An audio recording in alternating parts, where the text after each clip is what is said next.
যারা কাজের ব্যস্ততা থেকে একটু দূরে গিয়ে আত্মিক প্রশান্তি খুঁজছেন তাদের জন্য দুদিনের এক অসাধারণ গন্তব্য মায়াপুর ধাম। আজকের এই ভিডিওতে মায়াপুর সম্পর্কে, মায়াপুর ধাম ট্যুর সম্পর্কে যাবতীয় ডিটেলস ইনফরমেশন আপনাদেরকে দেব। কিভাবে যাবেন, কোথায় থাকবেন, কি কি দেখবেন এবং সবকিছুর বাজেট কত হবে। তো চলুন আজকের ভিডিওটা শুরু করি। তো ভিডিওর প্রথমেই আপনাদেরকে বলবো যে কিভাবে আপনারা মায়াপুর ধাম আসবেন। কলকাতা বা শিয়ালদা থেকে প্রচুর পরিমাণে লোকাল ট্রেন চলে, লোকাল বা এক্সপ্রেস অনেক ট্রেন চলে। আর এই ট্রেনগুলিতে আপনারা কৃষ্ণনগর অথবা নবদ্বীপ ধাম স্টেশনে আসুন। এই দুটি স্টেশন থেকেই কিন্তু টোটো ভাড়া করে আপনারা প্রথমে গঙ্গার ঘাটে যাবেন, তারপর গঙ্গার ঘাটে গঙ্গা পেরিয়ে চলে আসবেন মায়াপুর ধামেতে। হাওড়া বা শিয়ালদা থেকে যে ট্রেনে আসবেন, ট্রেনের খরচা 30 থেকে 50 টাকার মধ্যে। আর স্টেশন থেকে যে টোটো নিয়ে নদীর ঘাটে যাবেন এবং নৌকোয় পারাপার করবেন, মোটামুটি এটা 50 টাকা থেকে 60 টাকার মধ্যে আপনার কিন্তু এই খরচটা কমপ্লিট হয়ে যাবে। তাহলে মায়াপুর পৌঁছানোর জন্য কিন্তু বিশেষ কিছু খরচ করতে হচ্ছে না, মোটামুটি 90 থেকে 100 টাকার মধ্যে আপনি আরামসে মায়াপুর পৌঁছে যাবেন। তো চলুন এরপর জেনে নেওয়া যাক মায়াপুরের দুদিনের জন্য যে ট্যুর প্ল্যান, সেই ট্যুর কিভাবে প্ল্যান করা যাবে। আপনারা একদম সকাল সকাল যদি কলকাতা থেকে আসেন, মানে একদম সকাল সকাল কলকাতা থেকে আপনারা রওনা দেন, তাহলে মোটামুটি 4 থেকে 4.5 ঘন্টার মধ্যে, মানে 10টা থেকে 11টার মধ্যে কিন্তু আপনারা মায়াপুর ধামেতে পৌঁছে যাবেন। আর মায়াপুর মানেই ইস্কন মন্দির। তো প্রথমেই আপনারা চলে আসুন ইস্কন মন্দির প্রাঙ্গণে। এই মন্দির চত্বরের মধ্যে ঢুকে গিয়ে মেন গেট দিয়ে যখন মন্দির চত্বরের মধ্যে ঢুকে যাবেন, সামনে কিন্তু অনেকগুলি খাবারের কুপন সংগ্রহের কাউন্টার থাকবে। তো আপনারা প্রথমেই আসুন, এসে ওই কাউন্টারগুলি থেকে যেখান থেকে খুশি আপনারা একটা খাবারের কুপন সংগ্রহ করে নিন। এখানে 40 টাকা থেকে শুরু করে 40, 60, 80, 100, 150 বিভিন্ন মাপের বিভিন্ন ধরনের কুপন থাকে। মন্দির চত্বরের মধ্যে যে গেস্ট হাউস, যেমন গদা ভবন, ঈশ্বদায়ন ভবন, নামত্ব ভবন, গীতা ভবন, এইসব ভবনগুলির খাবারের বা প্রসাদের মূল্য এক এক রকম। তাই আপনারা যে কাউন্টার থেকে কুপন নেবেন, সেই কাউন্টার বা সেই ভবনে গিয়ে আপনাকে খাবার সংগ্রহ করতে হবে, দুপুরের খাবারটা। তো খাবারের কুপন সংগ্রহ করে আপনাকে প্রথমেই চলে আসতে হবে থাকার জায়গা দেখার জন্য। ইস্কন মন্দিরের ভেতরে অনেকগুলি গেস্ট হাউস আছে, প্রথমেই নামগুলো বলেছি। এই সমস্ত গেস্ট হাউসে কিন্তু আপনি থাকতে পারেন, এখানে থাকার জায়গা আছে। এখানে রুম রেন্ট মোটামুটি আপনার পার ডে 600 থেকে 2000-2500 টাকা পর্যন্ত হতে পারে অ্যাকোমোডেশন অনুযায়ী। এবং এছাড়াও অনেক বাইরে, মানে মন্দির চত্বরের বাইরে কিন্তু অনেক হোটেল আছে, ভালো ভালো হোটেল আছে, যে হোটেল বা লজগুলোতে কিন্তু আপনারা খুব কম খরচে 500 থেকে 1000 টাকার মধ্যে কিন্তু থাকতে পারবেন। এছাড়াও আরো একটি সহজ এবং সব থেকে সুলভে থাকার জায়গা আছে মন্দির চত্বরের মধ্যেই, সেটা হচ্ছে কুটির সার্ভিস। নিত্যানন্দ কুটির এবং গৌরাঙ্গ কুটির। আমরা নিত্যানন্দ কুটিরে ছিলাম, আর এই কুটিরগুলোর রেন্ট হচ্ছে পার রুম 200 টাকা করে। যদি অ্যাটাচ বাথরুমওয়ালা রুম নেন, তাহলে সেক্ষেত্রে কিন্তু 300 থেকে 500 টাকা সিজন অনুসারে, টাইম অনুসারে ভাড়া হয়। তাই আপনারা যদি 4 জন থাকেন, একটা রুমে আরামসে থাকতে পারবেন। রুমের মধ্যে বিছানাপত্র দেওয়া থাকে, একটা পাখা থাকে, লাইট থাকে, চার্জিং এর পয়েন্ট থাকে। তো এই সমস্ত কিছু নিয়ে এই রুম মাত্র 200 টাকা কিন্তু পার নাইট। আর খুবই নিরিবিলি পরিবেশ, খুব ভালো লাগবে এই রুমে থাকতে। তো থাকার জায়গার কথাও জানা হয়ে গেল, আর দুপুরের খাবারের ব্যবস্থাও করা হয়ে গেল। এরপরে প্ল্যান কি? প্রথমে রুমে ঢুকে একটু ফ্রেশ ট্রেশ হয়ে নিয়ে দুপুরের খাবার, তখন প্রায় দুপুর হয়ে যাবে, তাই দুপুরের খাবারের কুপন যেখান থেকে নিয়েছেন সেখানে গিয়ে খাবারের জন্য লাইন নিন এবং তারপর খাবার সংগ্রহ করুন। আর দুপুরের পর খাওয়া দাওয়ার পর কিন্তু একটু রেস্ট নিয়ে নিন। তারপর বিকেলে শুরু হবে আপনার মায়াপুর দর্শন। বিকালে আপনারা প্রথমেই চলে যাবেন গঙ্গার ঘাটে। সব থেকে যদি প্রশান্তি খুঁজতে চান, শান্তি খুঁজতে চান, তাহলে গঙ্গার ঘাটে গিয়ে আপনি চুপচাপ বসে থাকুন।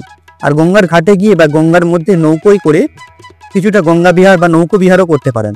তারপর সন্ধ্যাবেলা চলে আসুন মন্দিরের মধ্যে আরতি দেখতে। সন্ধ্যা আরতি আর ভোরের আরতি, এই দুটো আরতি কিন্তু মিস করবেন না। এই দুটোর পরিবেশ বা ভাইবটাই সম্পূর্ণ আলাদা। মায়াপুর আসছেন, অথচ এই দু ধরনের সন্ধ্যা এবং ভোরের যে আরতি, এই দুটো আরতি আপনি দেখলেন না বা আরতির স্থলে আপনি থাকলেন না, তাহলে কিন্তু আপনি প্রচুর কিছু মিস করে যাবেন। তাই সন্ধ্যা আরতি মাস্ট দেখবেন। তারপর সন্ধ্যাবেলার সময় লোকাল মার্কেটে ঘোরাঘুরি করতে পারেন।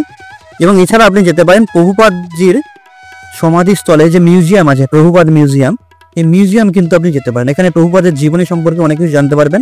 মিউজিয়ামে ঢোকার জন্য এন্ট্রি ফি 30 টাকা। মিউজিয়ামের বাইরে বাকি চারদিকটা ঘোরার জন্য কিন্তু কোনো এন্ট্রি নেই।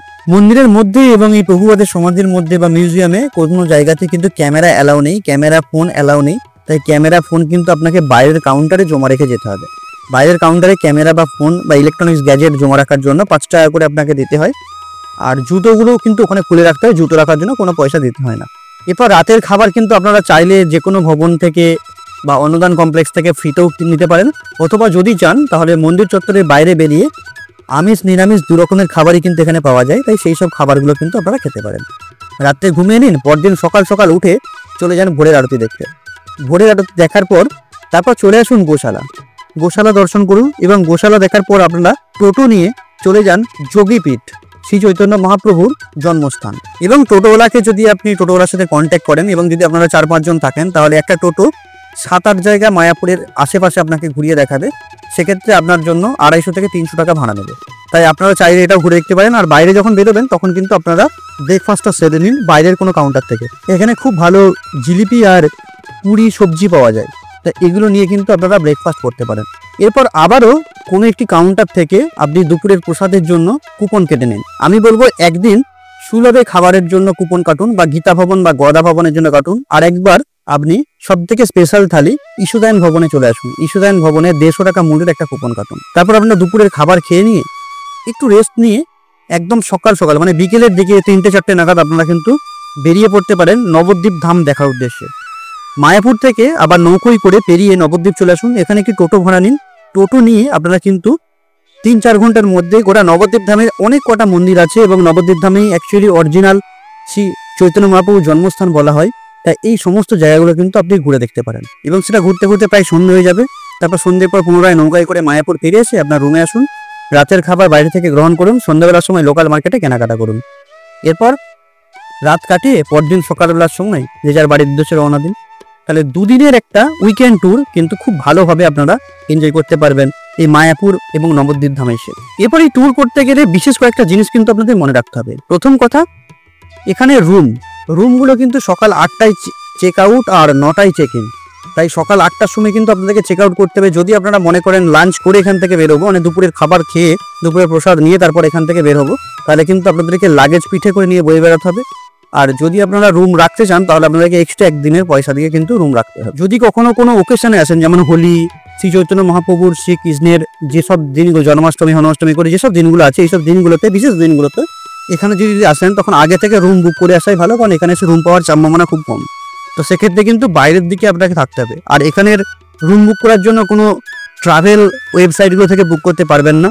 তাই এখানে রুম বুক করতে গেলে আপনাকে এদের মায়াপুরের নিজস্ব অফিসিয়াল ওয়েবসাইট mayapur.com, সেখানে গিয়ে কিন্তু আপনাকে রুম বুক করতে। আপনি চাইলে এখানে খাওয়ার জন্য কোনো টাকা খরচা না করেও 2 দিন 4 দিন 10 দিন থাকতে পারেন, কারণ এখানকার অন্নদান কমপ্লেক্সে কিন্তু আপনি সকাল দুপুর রাত্রে করে মোটামুটি সারাদিনে 3 বার পেট ভরে খাবার পাবেন, এবং সেই খাবারের স্বাদ কিন্তু অমৃত।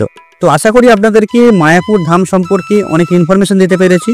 তো যদি ভালো লেগে থাকে তাহলে অবশ্যই লাইক করুন, শেয়ার করুন, আর কমেন্ট করে জানান আপনি মায়াপুর ধাম কবে যাচ্ছেন, বা কেউ যদি গিয়ে থাকেন তার অভিজ্ঞতাও কিন্তু শেয়ার করতে ভুলবেন না।